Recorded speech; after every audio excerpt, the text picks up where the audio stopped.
Welcome to Cream, Eggs and Jam, a podcast for food nerds with show and tell by Elise Bulbrook and Scott Bagnell. We love to cook with cream, eggs and jam and learn from food people who give a damn.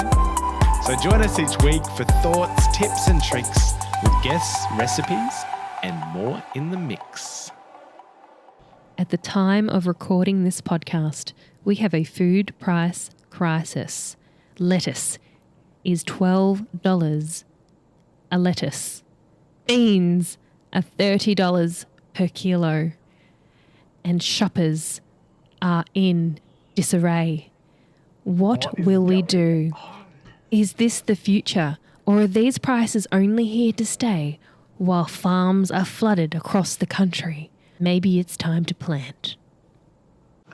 Welcome to episode 9 of Cream, Eggs and Jam. Today we are talking urban gardening and the wonders of growing your own at home. And I think we have officially gone mad. It is episode 9, and I'm coming to you today from Yagara country. And I'm coming to you from Wurundjeri country. We begin this podcast, like every podcast, by thanking the traditional custodians of the land on which we are recording this podcast. We pay our respect to elders past, present and emerging, and we acknowledge that this land was never ceded. Scotty?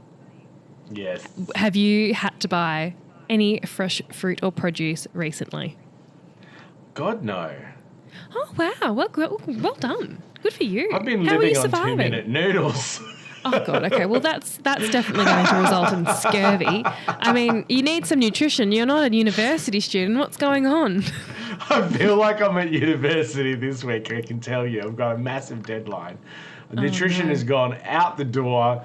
I'm living on chocolate biscuits and 2-minute noodles. Okay. Look, I don't live nearby. But if anyone lives near Scotty, Andrew, if you're listening, we need your help. Scotty needs to access a green vegetable that hopefully does not cost $12 a leaf. What's in your garden at the moment? Look, like I think a lot of places in Queensland, everything is so wet. And so I've lost a lot of my plants. They've all, I had the most beautiful bush of basil, and it just got so wet that it all just went to mush. Oh, yes. It's that time of year, though. It's not really basil time. And I reckon if you've had it up until around now, you've done pretty well, surely. Yes, that's true. But I need to replant. I've just got dregs of things lying around looking very sad and sorry. And I feel I just need to do a restart. New topsoil, get some compost in there. It's been on the to-do list. I really do. My garden is not looking good. Well, I suppose your timeline is a little bit different to ours here in Melbourne. I put garlic in April, and when I was doing that gardening, that's when I put my broccoli in. That's when I put Romanesco in and radicchio. So they're the main things that are going on in my garden. I recently put in some broad beans that a friend of mine gave me just before winter started at the end of autumn. But our climates are so different. So I would expect that our planting schedules would also be not very much aligned. Maybe you are 2 months kind of behind because your weather doesn't cool down as soon as ours. Yes, very possible. Well, look, we will be talking more about urban gardening in this podcast today. Our wonderful guest that we'll be talking with is Jaclyn Crupi. If you have a copy of a wonderful book called Nonno Knows Best or a book called Garden Like a Nonno, you'll know Jaclyn. She is the author of these texts. She's also a bookseller at the Hill of Content bookshop here in Melbourne. She's a freelance book editor and a project manager. She is an absolute force to be reckoned with and such a wealth of knowledge when it comes to gardening that she credits to her Italian grandparents, particularly her nonno and the nonnos that she has grown up with or met in the process of writing Garden Like a Nonno. I'm excited to talk to you like Jaclyn. It's going to be good, I think. Oh, she lives so close to me, Scotty, and I just feel like we need to be friends, but, you know, our schedules aren't always matching and aligning. So this is actually the first time I'm having a proper conversation with her, and I'm very excited myself. Scotty, before we begin any kind of interview on this podcast, we do have a little bit of a chat about MasterChef Australia. And we like to talk about extrapolating what happens within the Sunday night elimination episode just prior to this podcast being released. Could you please, now, I don't know if you watched the episode, but this is one episode that I actually was engaged with. Wow. I know. I am surprised. I knew this day would come. I ask you every week, did you watch this? I wasn't even going to ask you this week. I was like, okay, I give up. You never watch it. And you've gone and thrown a wobbly in the mix. Yes. As we heard earlier on in the episode, I have been possessed by the devil. And yes. A part of the reason I wanted to watch was because I wanted to see Tommy eliminated. Oh! That is so mean. I'm sorry, Tommy. I just wanted to watch. The reason why I wanted to watch is because little bits and pieces were coming through on social media suggesting that Aldo was making an aquapazza in the elimination round. And when Tommy was eliminated last year, I made an aquapazza and he was sent home. And I was like, oh no, is it happening again? Whoa. Yes. So... does that explain why I wanted to watch?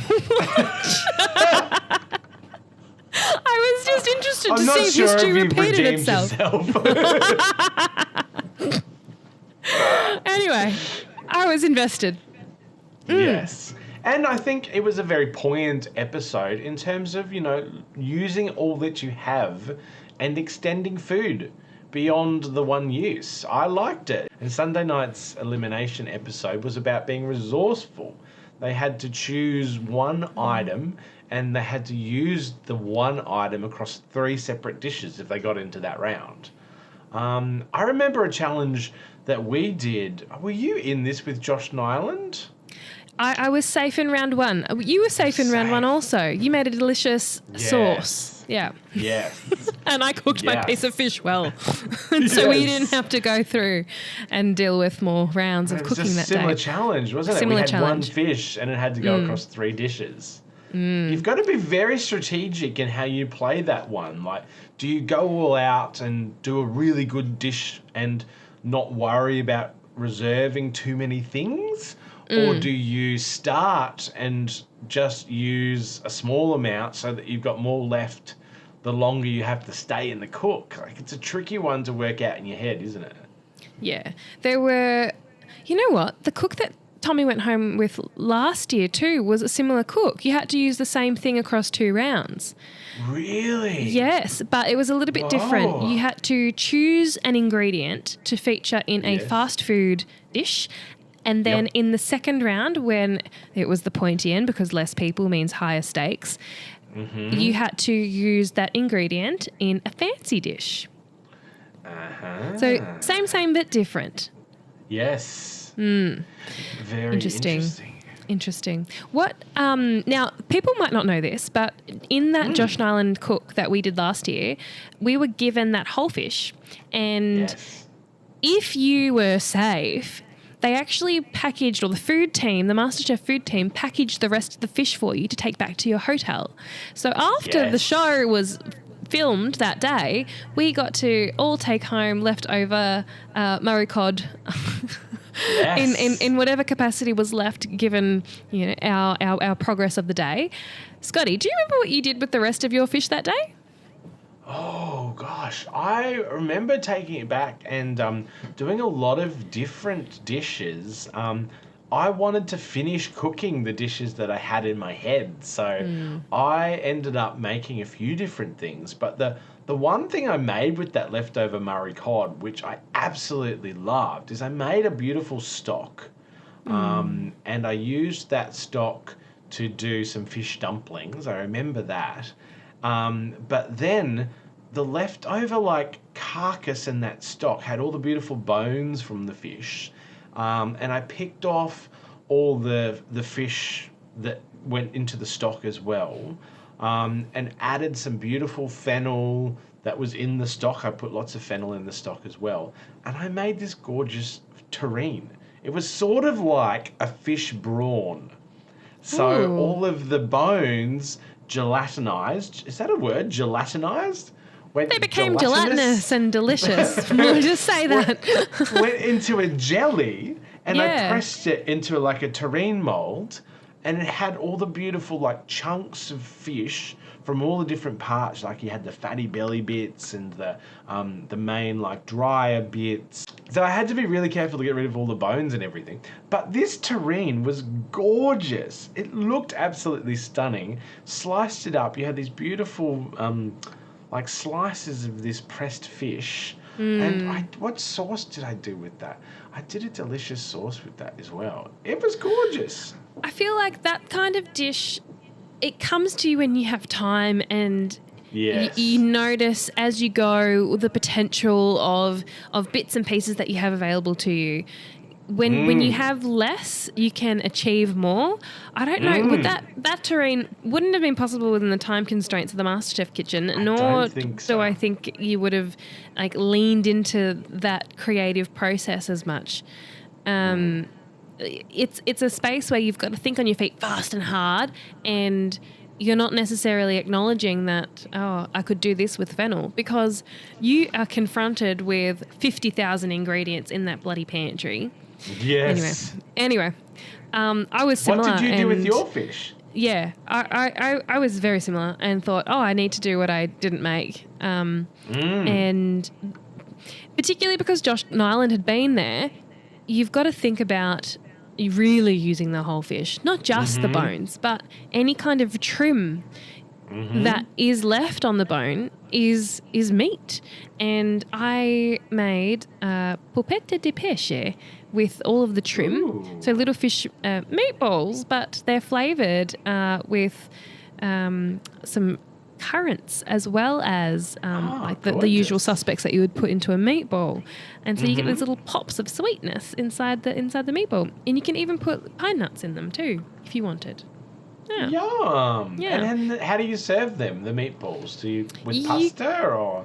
Yeah, you could make a sauce with them, and these would be your meatballs with the pasta. You could just fry them and sear them and have them like that. That would be lovely. Pulpette de pêche, yeah. You could also, what else is a nice way? What else did I do? Anyway, yeah, that's enough chat about that. Moving on. Speaking of pasta, Scotty, Jaclyn Crupi is our guest today, and her current project actually involves her love of pasta. She is an avid urban gardener, but I believe our chat is about to be about much, much more. We are joined by the inimitable Jaclyn Crupi, and she is someone that we admire for being both food and book obsessed. Jaclyn, welcome to Cream, Eggs and Jam. Could you please introduce yourself and your connections with food and books? Hi, yeah, I'm Jaclyn Crupi, and I guess my connection with books is that I work with books, so I'm a book editor primarily, and have been for 20 years. And so I also write books now, and a lot for children and a few recently for adults in the past couple of years. And my connection to food is, I guess, I grew up in an Italian family, and we cooked a lot, and we ate a lot, and we talked about food a lot and about eating a lot. And so, yeah, the food thing has always just been a big part of my life, and cooking and gardening as well, which I guess we'll get to. But yeah, the books came much later. We weren't a bookish household, but we were a food household, and really only Italian food growing up. I'm wondering what some of the nonnos, like Garden Like a Nonno, might say to you if you were to ask them about the price of lettuce these days. What do you think would be their response? I don't think they would have even noticed the price of lettuce these days, because they're not buying lettuce, they're growing their own lettuce. So I must admit I was quite oblivious to the price of lettuce until it became sort of a news story because especially this time of year, it's so easy to be growing your own lettuce, and that's just lettuce is something I always have in my garden, and I always want to be able to go outside and pick a salad, and that can look very different. What's in that salad isn't necessarily just lettuce, but that's sort of my gardening aim, is to always have salad at my back door. So, yeah, I don't think they would have noticed. I think they would be pretty horrified by it, and I think they would be worried about people needing to spend that much money if they did want lettuce. But then they would also, especially a Nonno, just be like, get some seeds in the ground. in a few weeks you can have plenty of lettuce. Absolutely. It'll cost you a fraction of what it's going to cost you to buy one in the supermarket right now. Absolutely. I thought this was just a Queensland problem because I'm based in Queensland and we've had so much rain up here and all the farms here are just completely saturated. But I'm interested that it's also a Melbourne problem. Yeah, Queensland, a big part of the problem is a lot of our food comes from Queensland, which is a problem in itself. That's a long way for food to travel. Yes. So that's part of it, absolutely, that crop being completely destroyed, and then obviously just the price of everything, the shortage of labour, it's a complicated problem that I won't pretend I completely understand.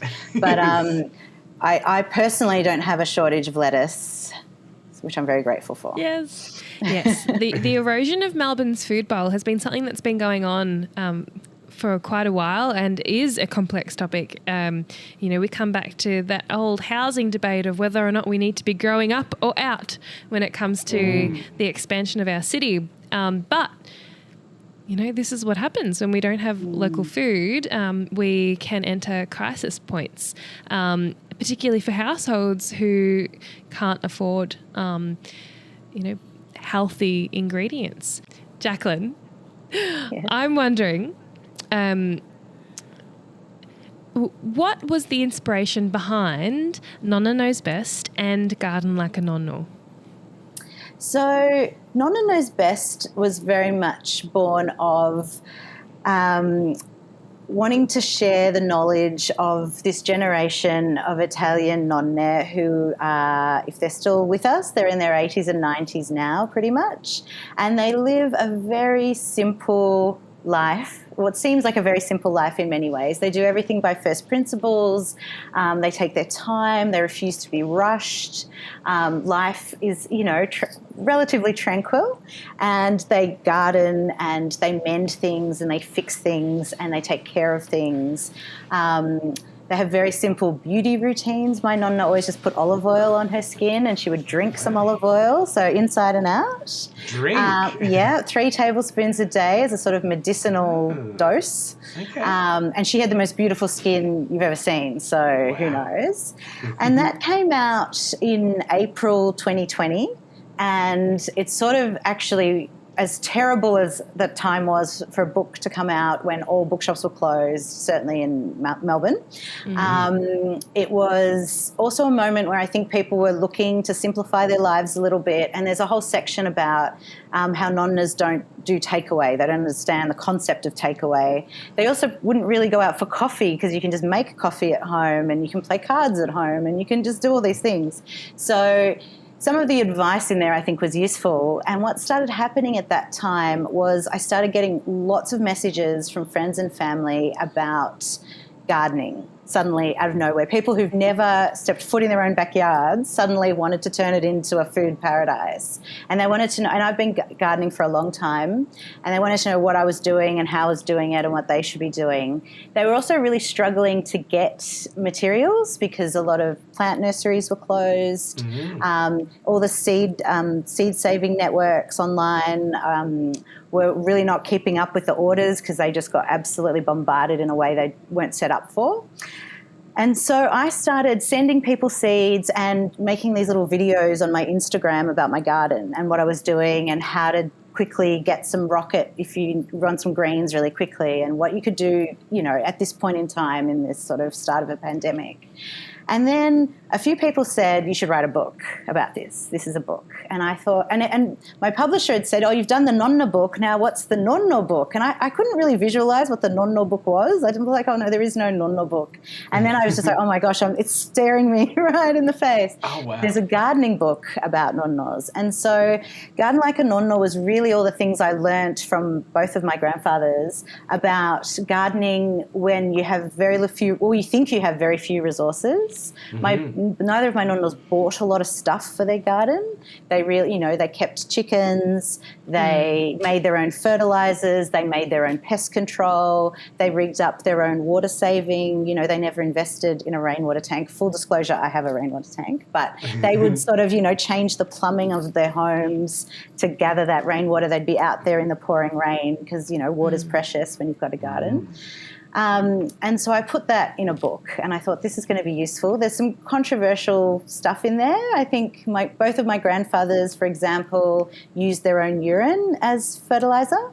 Oh, wow. Because it's full of nitrogen. And just for the lemon tree or other things? No. So diluted as a fertilizer in a watering can. Obviously, you never pee directly onto plants. But your pee is full of nitrogen. It does have quite a lot of salt, so you do need to dilute it for that reason. But on an empty garden bed, you could certainly use human urine. So my nonno had nothing in his car. And he used to say, that's how a car should be, especially, imagine if it got stolen, you would lose everything in the car. And the only thing he had in his car was a juice bottle. And he kept it at the driver's side door and it was his wee bottle. Wow. I wasn't expecting that. I thought it was going to be for water, but okay. But I have no idea if he ever used it for the garden. I know that anyway. He might have. Ingenuity. Yeah, that's the thing. They were so ahead of their times in terms of reusing. My whole nonno's shed was organised using little margarine containers. So all of his different screws and things were all perfectly organised. But it was things that old milk cartons were used. It was just all things that had come out of the kitchen. He didn't go and buy little plastic tubs. No, my Jill Frank's shed is very similar.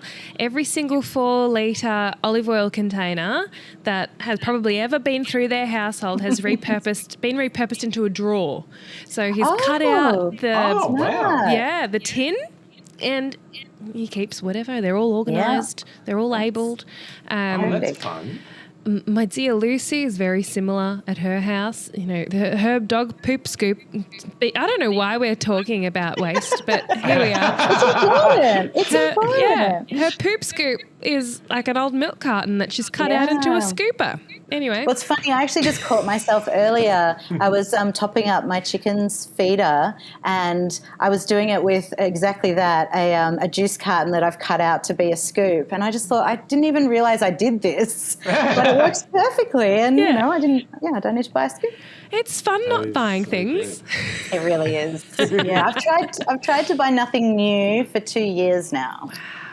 Wow. Oh, that's great. That's amazing. So it was pandemic sort of inspired, I guess, and I have failed a couple of times. I've bought a blender for my birthday. Right. I feel you can't make that out exactly. Of I tried to get a second-hand blender, and they were just really crappy ones, and I was like, no, I'm actually going to use this a lot. I need a good blender. Mm-hmm. Yes. It is worthwhile investing in a blender. Can I ask you what you went for? Because I would have anticipated you researched this.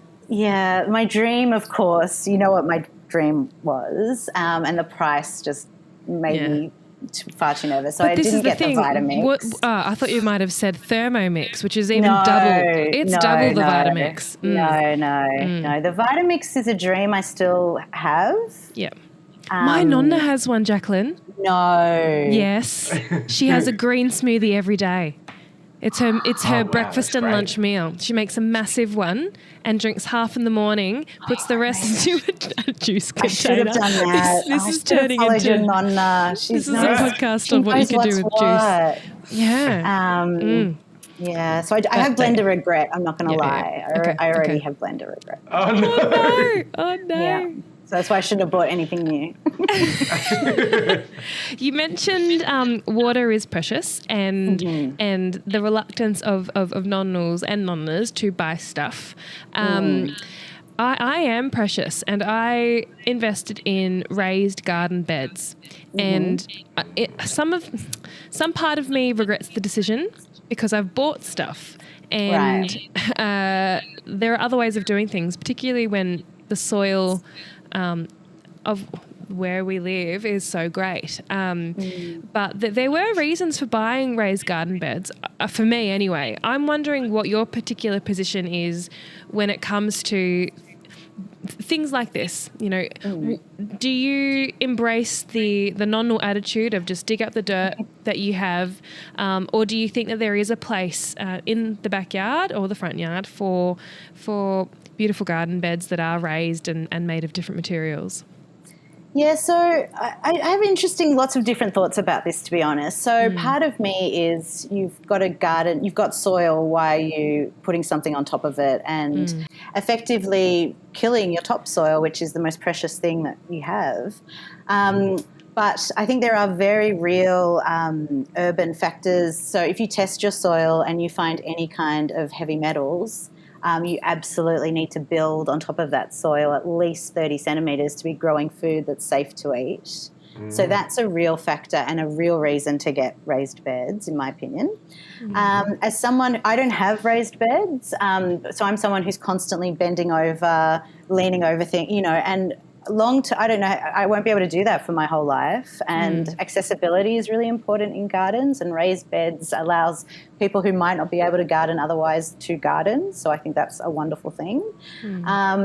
I love wicking beds. I think they work they're so smart, and that you can really grow food effectively and not be wasting water.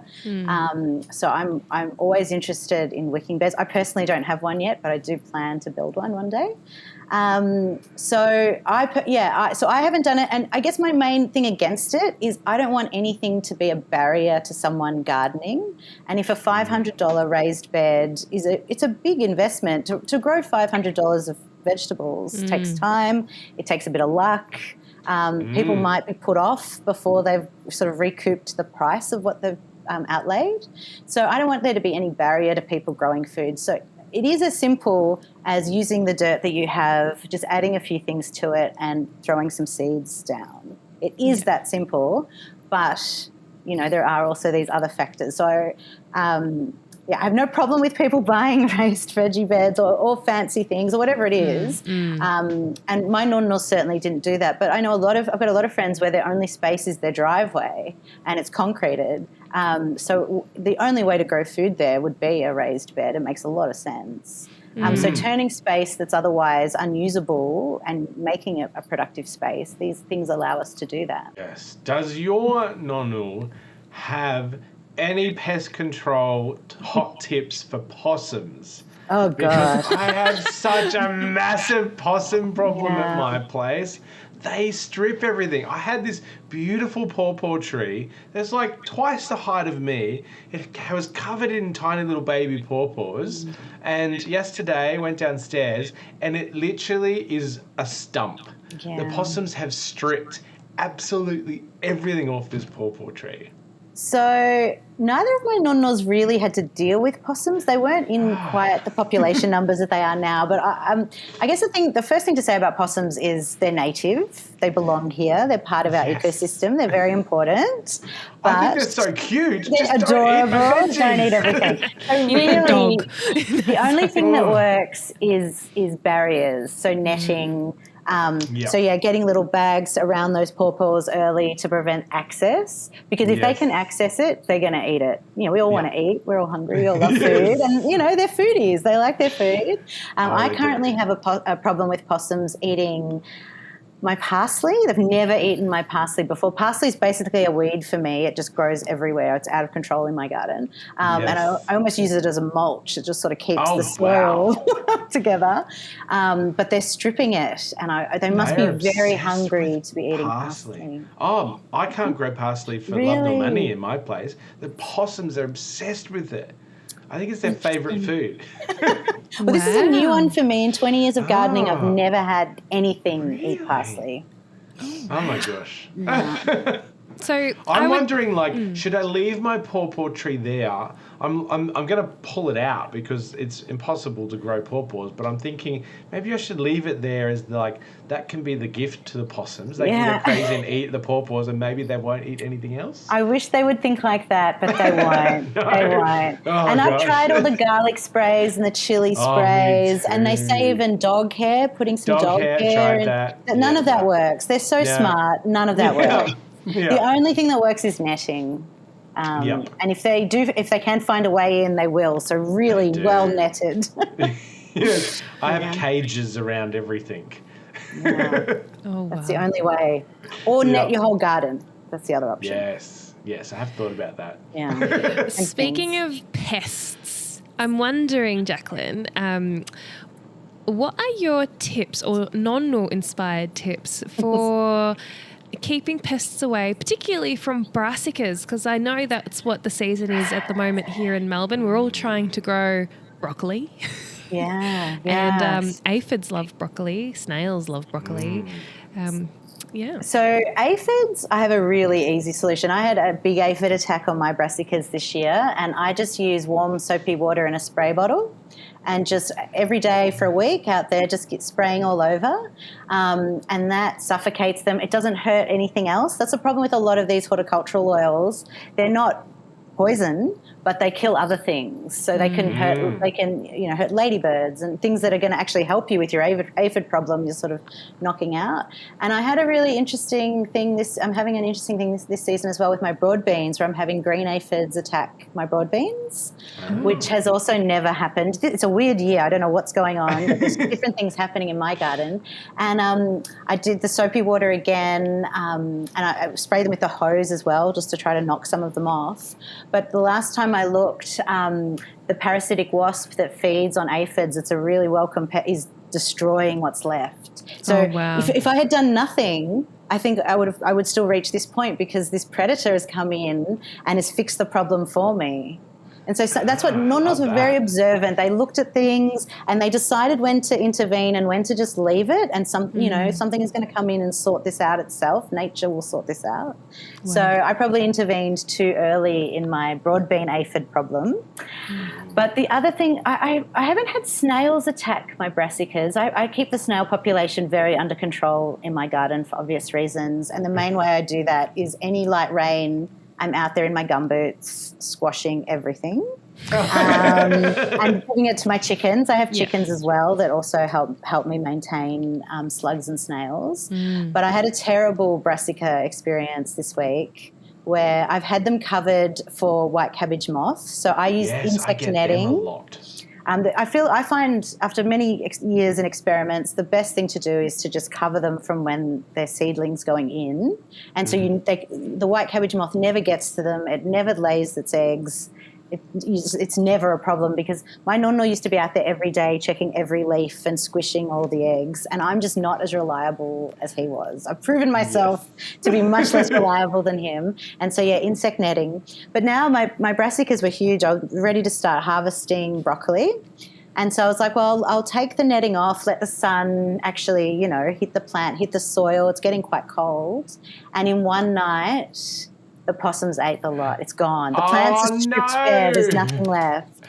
And it was, I haven't had such a devastating crop loss in a long time. And I cried. It was very upsetting.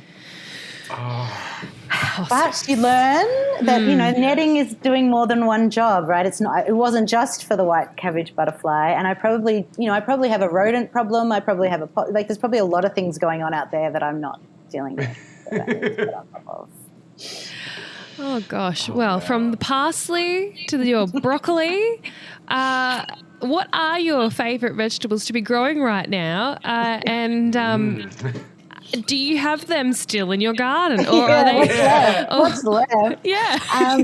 So I guess part of my philosophy, and this was certainly came from my nonnos, and that was to grow things that are rare and hard to find to buy, that I enjoy eating, or that are very expensive to buy. So you get your bang for your buck. Especially, I mean, I have a large backyard, but it's not infinite, and I can't grow everything I want to. So I do like growing weird things and things that I can't find, and so that does actually include a lot of Italian lettuces. Puntarelle, a lot of chicorrias, endives. I love bitter flavours. So I grow a lot of that, and I find the possums don't touch that. They don't like bitter, so that's that's really a good hot tip. Yeah, I love that too. They won't eat things that are a bit bitter. I grow a lot of leafy greens, and I guess that comes back to the lettuce, but also Asian greens. I like to always be able to make a soup or a stir fry again, and they're so easy to grow. They're so forgiving. They're so fast. I just think that's the greatest thing to grow. I like to grow Romanesco broccoli or cauliflower, whatever it is, because, again, it's quite expensive to buy. It's usually $10 for one, and I tend to grow 10 for a pack of seeds I've had for a long time. Garlic, same reason. I use a lot of garlic, and organic garlic is expensive.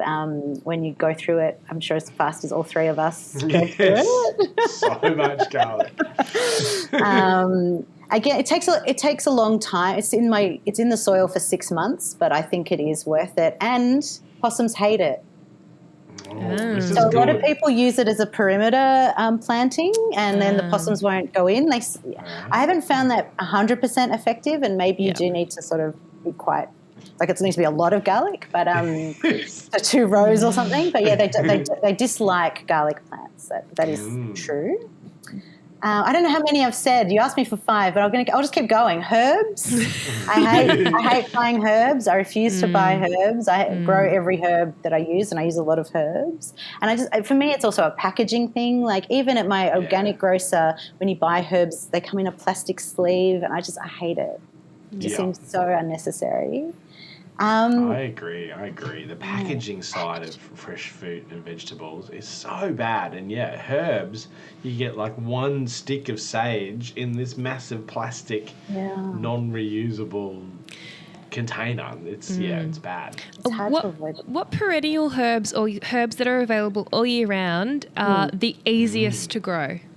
So rosemary and thyme, without doubt. I mean, I punish my rosemary. I give it nothing, and it just loves me. And thyme as well. I find thyme just so generous. Sage also. Sage is a pretty hardy, and there's so many varieties of sage, and they're so pretty. It's like it adds flowers. You're getting pollinators in. It's just doing so many different things, this one small shrub.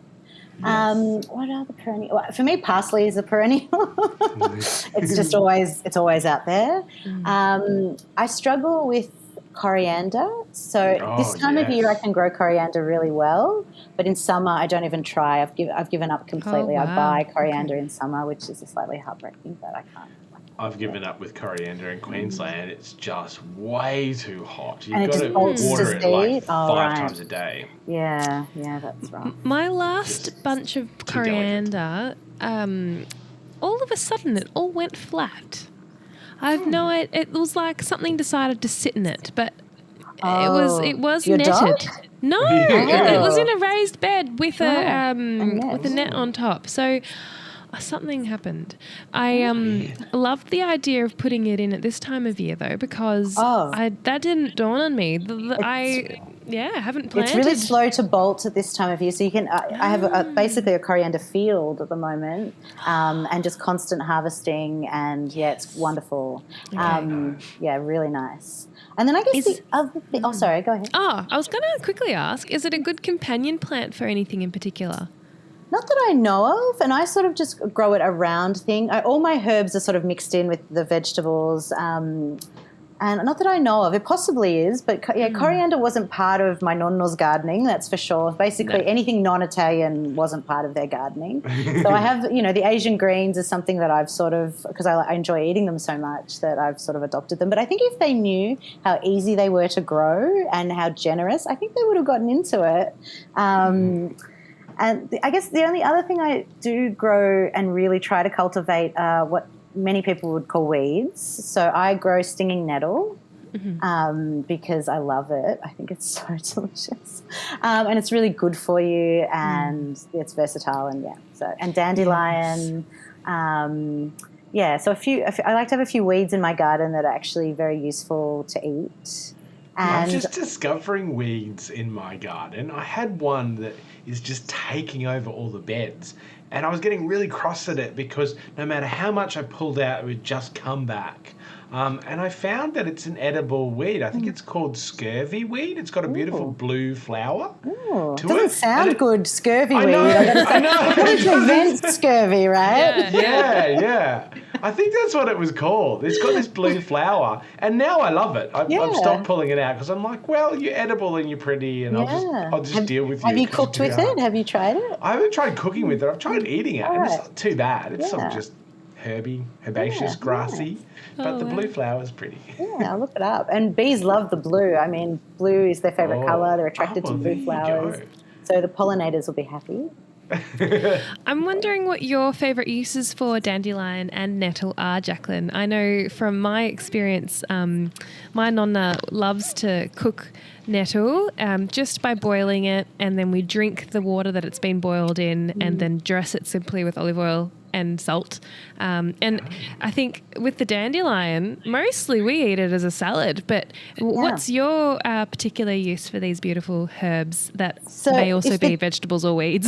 Well, it depends, right? Yeah. A weed is just something growing where you don't want it to, technically. But young dandelion leaves I love in salad. I think they're delicious. Older ones, I make a weed pie, so I mix up nettle. I've got a lot of warrigal greens as well in my garden, and so I just make basically a big green Swiss chard, whatever I have that's green, and it usually includes stinging nettle and dandelion. Nice pastry, some feta, I don't need to tell you guys what a pie is.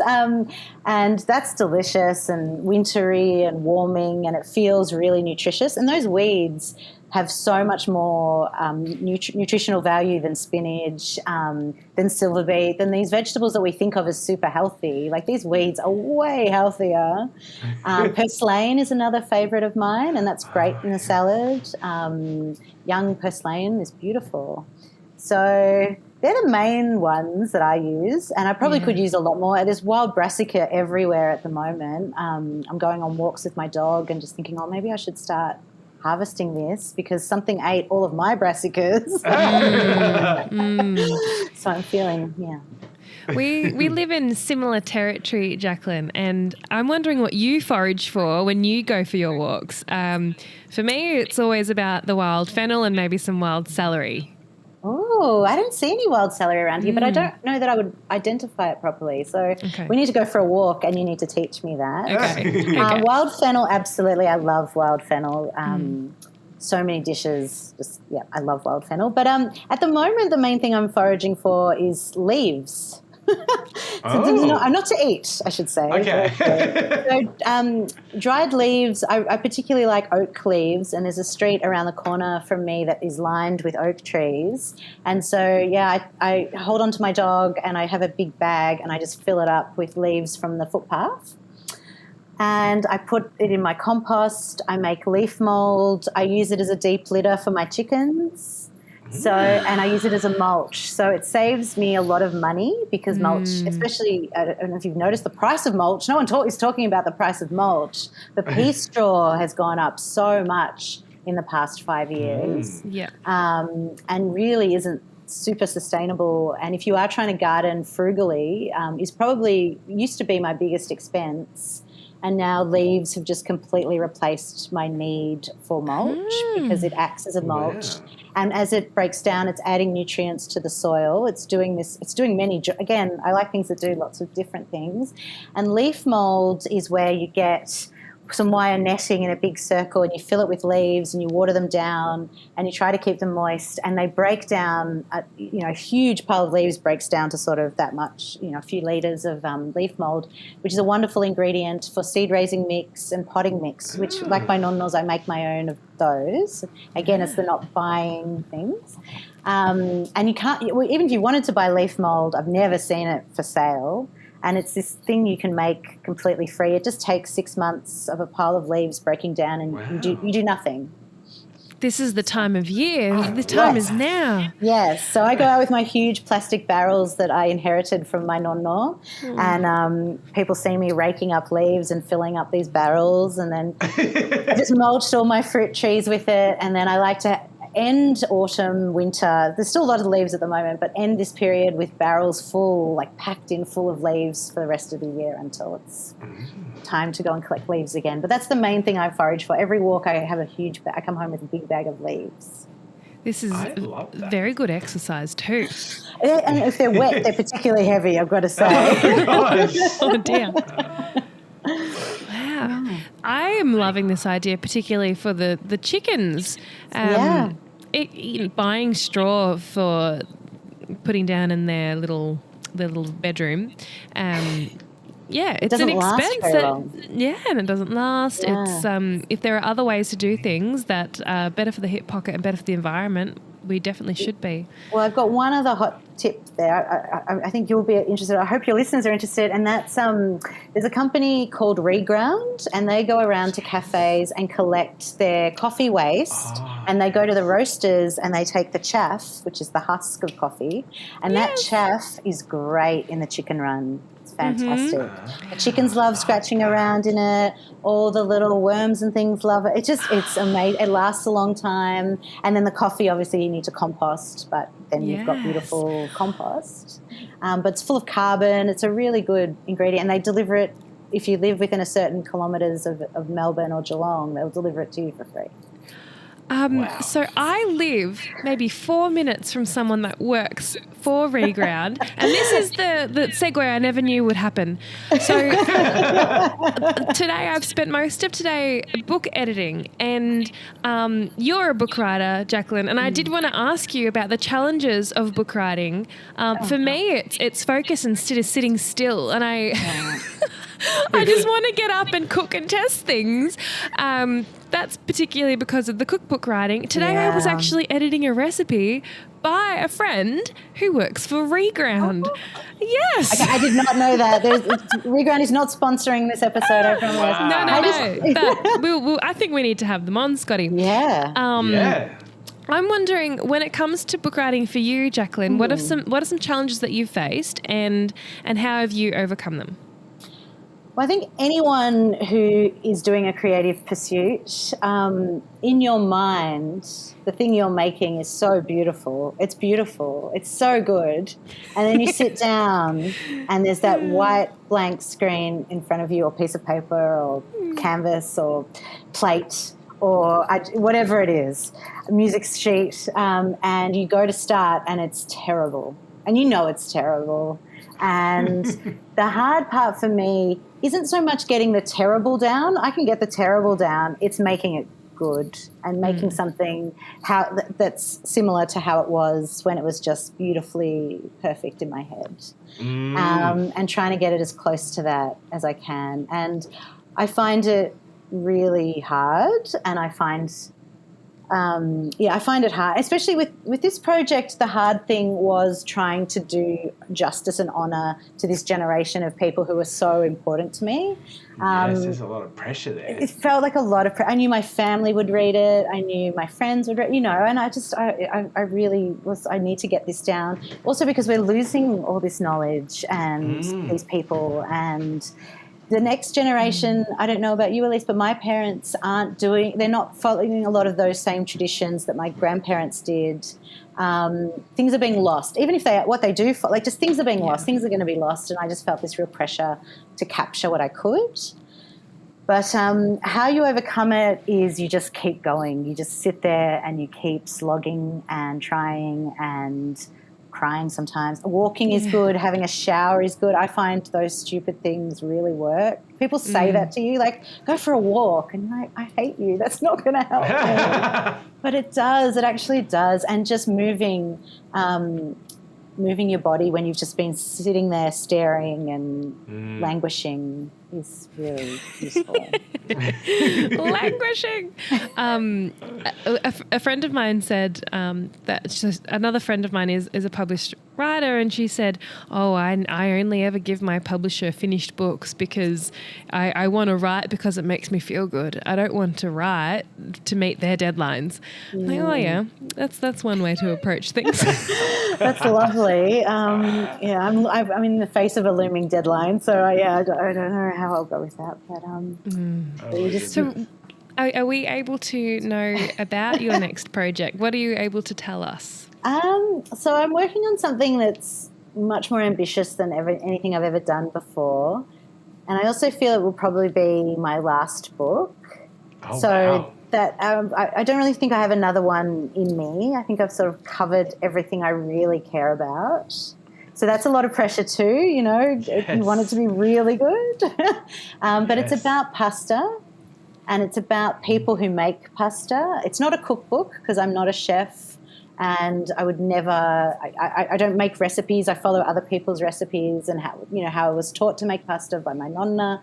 I'm not inventing anything different or new.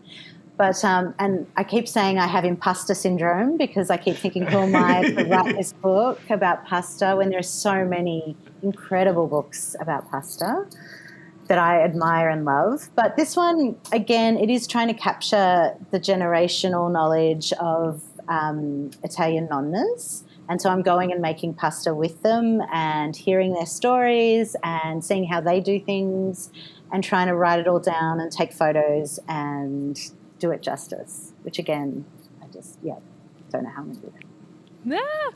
What stage are you at the moment in the process of things? I think we might have similar stories involving coordinating community members, featuring them in a book and recording their stories, doing them justice. I'm wondering where you're at with it, Jaclyn. Your project looks incredibly beautiful, and I think it's going to be very special and a very important community moment, not just for Reservoir, but for all the Inner North and anyone, just anyone. I think it's going to be beautiful. I'm really looking forward to it.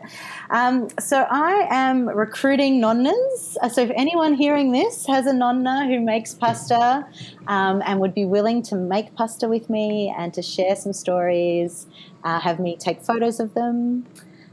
I find the photo part is probably the most challenging because I'm not a photographer as well, and I certainly don't have those skills naturally, but I do want it to feel very homey. I don't want to make anyone uncomfortable. But I should also say that there are some professional chefs who I'm interviewing, some professional pasta makers, packet pasta. There's some really great small, you guys would be interested in this, people starting to make, buying extruders and making packet pasta and selling it at markets and that sort of thing, which I find so exciting because for me, packet pasta has always come from Italy. Which is a long way to. I was complaining about Queensland. Like I've eaten pasta from Italy my whole life, so that's a long way. And there's a lot of people doing really interesting things in pasta. There's a section of gluten-free pasta, so I've had to learn how to make that, which was much harder than I thought it would be. I guess it's just a different texture. Without gluten, I mean, to me, pasta is gluten. So when you remove gluten, when you're kneading, what are you working? It's just a different way of thinking about pasta, which has actually sort of made me realise, or everything about this project has made me realise I know nothing about pasta. And the more I research and the more I work on this book, the more I realise I know less and less than I thought I knew. By the end of it, I'll be convinced I know nothing about pasta. And the problem with Italian pasta is the same shape can have 10 names. Oh, yes. And I tell you, with Masterchef, we went down this rabbit hole of, we thought we were going to have a challenge where we had to name pasta shapes. Oh, wow. And I spent weeks trying to memorise them. And there's no continuity between names and shapes and My gosh. And you think it's regional, but it's not. It's one family to the next. It has some slight variation, and then the name is different, and then and people feel passionately about these things, and I totally get that. So it's yeah. So I'm in that. I guess I don't think I've answered your question. Where am I? I don't know where I am. I'm nowhere. No, it is a process, and within the community of pasta makers that you're reaching out to, I'm also thinking, are you talking to people involved in flour? So I guess that's the main thing I've learnt from the professionals is the importance of freshly milled flour, which is not something I've thought enough about, to be honest, because what I'm learning from the Nonnos is very different. They just use plain flour from the supermarket, and that's what they're making pasta with. And there's no pretension about the flour. It's not tipo 00, like it's plain flour. It's plain flour. And the pasta's delicious. So, but that said, I do think I do need to extrapolate out to wheat because I certainly I'm very conscious of the flour I buy being local, and there's some wonderful people in the Mornington Peninsula region growing really interesting heirloom heritage grain. And so I actually think my next purchase is going to be a flour mill, a proper one. That's something I'm going to buy new. The next investment. The next investment in the kitchen. If you bought a Vitamix, there is a milling jug. No. Yes. Oh, no. There is a wet jug and a dry jug, and you can mill with the dry jug. Yeah. And maybe I won't need the flour mill if I just buy the Vitamix. Maybe. You can come and I have a very old model, so if you need to try before you buy. Okay, I'll be coming over. Yeah. Yeah, wow. That's you're blowing my mind. And I love that we're coming full sort of circle too, like the blender story. I didn't mean to bring up the blender. I'm going to regret that, but anyway. No. No, this is the thing. Like my nonna's had her Vitamix since I was 18. That's a long time. I believe in things lasting a long time and buying something that's quality that will last, because you think you're saving anytime you think you're saving money, you're not, or the cost is being passed on somewhere else in the chain of life, right? Yes. Cheap food, cheap meat, especially, like that sort of thing. Like the cost is just elsewhere. So yeah, I should have just gone the really expensive Vitamix. One of the reasons I love my partner Adam is because he reminds me of my nonno, and he's not Italian, but he's very much an old soul with the ways of my nonno Pepe. Anyway, one of his favourite sayings is the value, the price is gone. You forget the price, but the quality is never forgotten. That's nice. I've probably paraphrased him a bit poorly there, but it's another thing that he says. No, he's absolutely right.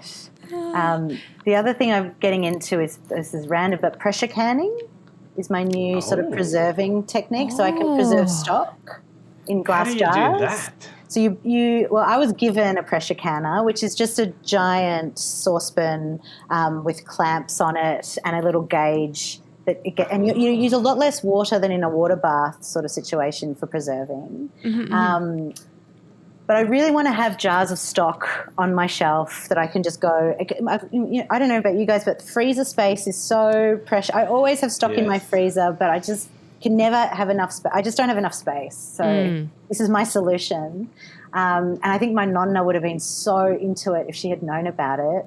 Because you really can't. It's a way to preserve fruit and vegetables without using acid. So obviously I can pickle to my heart's content. I can make my sulgos and all my tomato preserves because of the acid.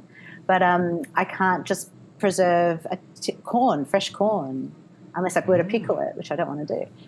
So this is the way to do that. And I'm very into it. This. I know, it's great. Yeah. you could pressure can even a sugar with meat in it. You can put if you were so inclined. Yes. Yeah. So it's, for meat, it's one of the only ways to can meat in a home sort of setting. Yes. You guys need to get onto this. Yes. I think so. The previous owners of this house installed a steam oven, and I never really understood its value until I was working in a commercial kitchen where you use a steamer every day. And during passata season, so I was working up at the meat room in Kilmore, and they had to process all the tomatoes. They were making passata, and they were sealing all the jars in the steam oven. I was like, I've got a steam oven at home. This is not what in I a need water to bath, do. just in a steam oven. Yes. So smart. So of course. all the jars in the steam oven, and it just, the suction cap at the top, it just sinks right Sucked it down. Well, that's my next kitchen purchase. Clearly, now I need a steam oven. I know. This has been an expensive episode. The blender's more important. The blender's more important. Yeah, the blender. The steam oven, it's like a luxury thing that we have that it's kind of like, how are we going to use it? If we didn't have it, we wouldn't have needed it. No, we wouldn't have used it. It's just I have a giant drum that, you build a little fire under and you just boil all the bottles and that seals them. They're all ready to go. Jaclyn, when do you think people could expect your next project to be available for purchase? Well, if I'm able to get it out of my head and onto the page and feel I've done it justice, it'll be September next year, September 2023. Beautiful. Pasta I'm very Love, excited. it's going to be called. A love letter to pasta and the people who make it. Jaclyn, if people could keep following you and your bookish, foodish life, how can people find you?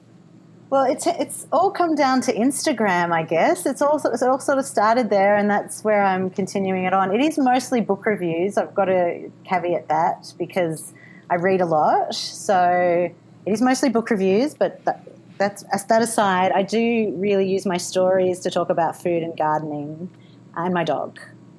Oh, yeah. I hope you enjoyed that chat with Jaclyn. She is an absolute wealth of knowledge and someone who interviews a lot of the time but isn't always on the receiving end of the questions. So I hope that everyone enjoyed that opportunity to hear Jaclyn's points of view on the topics that we discussed. She was so gorgeous. I loved her. And I love how it, makes you think about things in a new way. Like, when I walk down the street now and see leaf litter, I'm going to think of Jaclyn. Oh, my gosh. Scotty, I don't know if you live in the kind of area where people do this, but people fill buckets of leaves where I live. I have seen old ladies do it everywhere. This must be a Melbourne thing. Polystyrene boxes. It might even be more peculiar to the northern suburbs, to be honest. Look, we don't have a lot of deciduous trees and things like that, or oak trees. I don't think I can remember seeing an oak tree in Brisbane. So, it makes you appreciate how different our towns are. Hey, there is some big differences in climate and vegetation and food and culture. So if you do live in the northern suburbs of Melbourne and you are new to the area, you see old ladies filling up polystyrene boxes or filled with leaves, now you know why they're doing it. Yes. And if you see me do it too, you now know why. Yes. Scotty, shall we dive into our show and tell for the week? I think we should. Woohoo. What a delightful idea. Yeah. Shall I go first quite quickly? Yes. My show and tell is brief, but on brand. I have a copy of Garden Like a Nonno with me, Jaclyn's lovely book dedicated to the wealth of knowledge held by our patriarchs within Italian families. Although, this book is more about the Italian art of growing your own food. Nonna's garden too. Okay. Are you ready to hear this? I'm ready. These are words that are related to winter gardening. Okay. Ooh. Don't think of winter as a quiet time in the garden. There is still lots to grow and many jobs to do. It's the perfect time to get your seeds, shed, soil and tools in order too. Winter is the best time to plan the garden for the next few growing seasons. Any job you have neglected, such as setting up a watering system or freshening up the compost, should be taken care of over winter. So there we go. Very practical advice. Even though it's cold out there, we can be preparing for spring.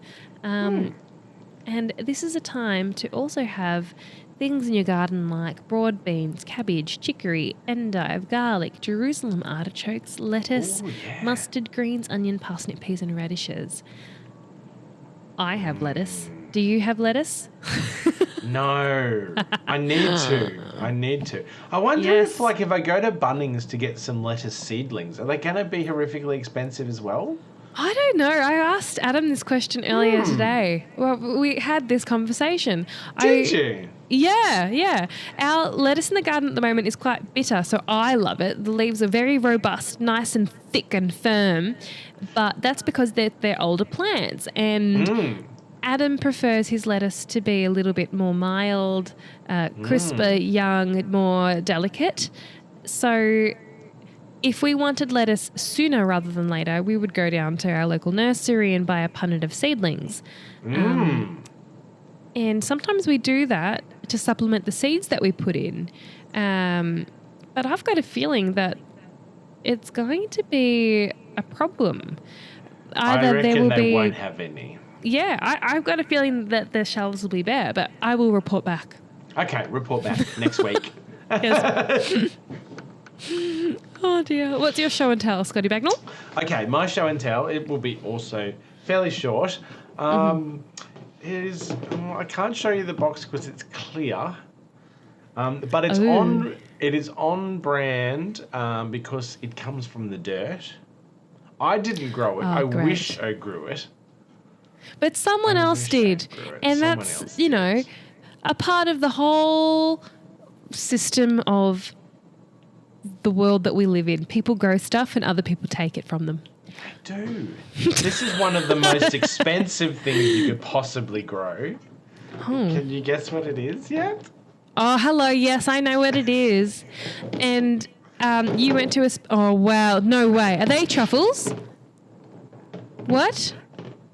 These are truffles. Oh, my God. Okay, so Scotty has this container, and obviously the clarity of this footage isn't fantastic. Oh, they're eggs. I thought that was a whole container of truffles. There are probably like 2 truffles in there, and the rest are eggs. Correct. So there's 2 truffles in here, but it is a plastic container full of eggs. I need to go to the shops and buy more eggs because there's not enough eggs in here. But this is one of my hot tips. I've just opened like the smallest bit of this Tupperware container and the whole room smells like truffle. Oh my gosh, I love truffles so much. I can't tell you how obsessed I am with truffle.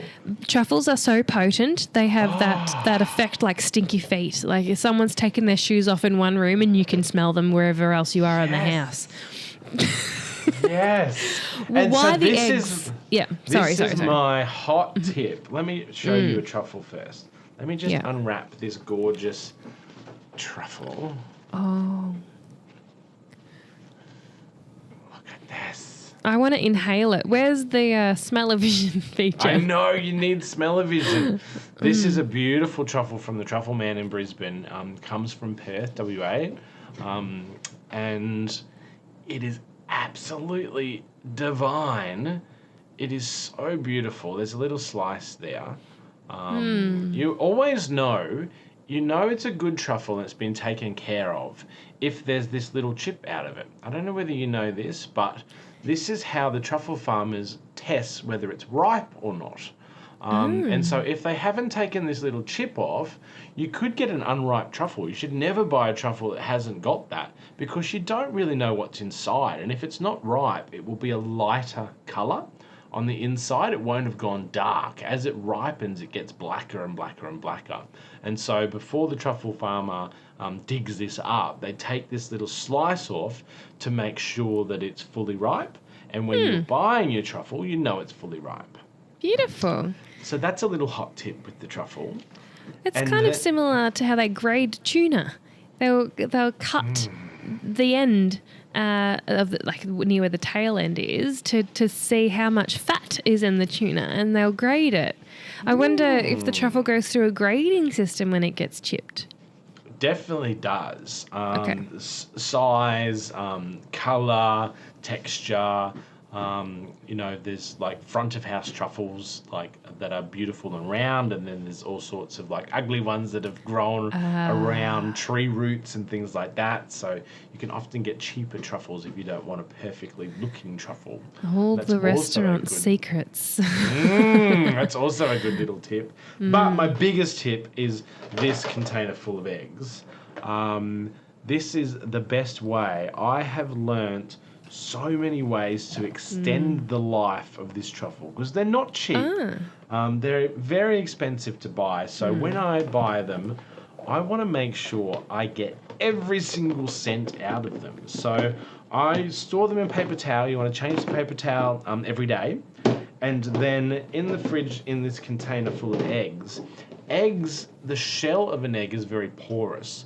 And so the fragrance and the smell and the flavour of the truffle permeates the shell of an egg and flavours that egg on the inside.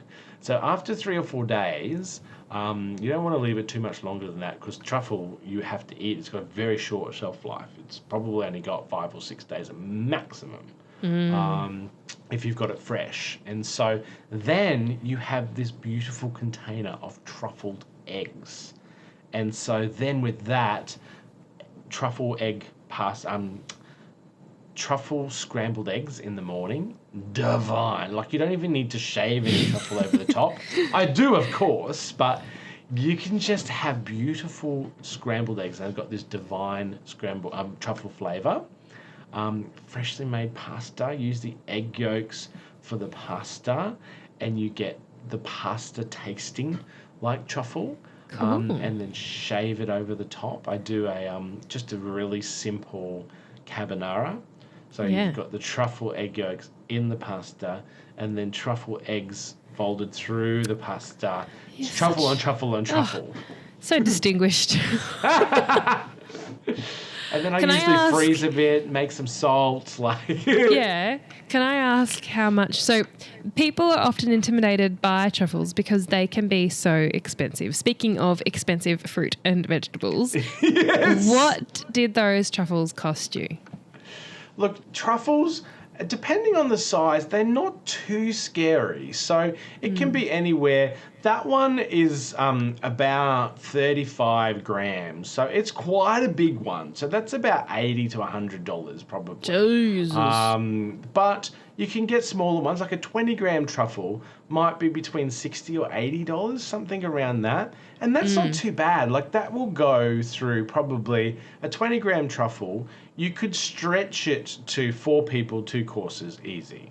And then if you extend the life of it, eggs, then you've got more courses and you can do lots of different things with it.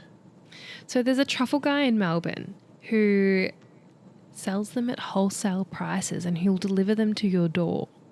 Oh, yeah. And I asked him recently what he was charging. I need to tell you this, Scotty, because I don't know if he'll send to Queensland. I've got no idea. But I've got a feeling these are competitive prices. And if you are on Instagram and you find Robert Sensel, you will find a wholesaler who is selling truffles at $1.50 per gram. Oh. Yeah. Whoa. Is that really good? That is very good. That is very good. Speaking of Robert Sensel, the other truffle that I have in here is from Robert. And there you go. He does send to Queensland. So, there you go. If you are an avid urban gardener, if you are someone that loves to grow stuff, we'd love to hear from you. What are your gardening tips? What are you going to be planting in spring? Are you planning ahead? How far in advance do you plan? Is that an approach that you take? Maybe you don't make lists. Maybe you don't plan. Maybe you just chuck things in on the day that you decide to garden. We want to hear from you because we want to be inspired.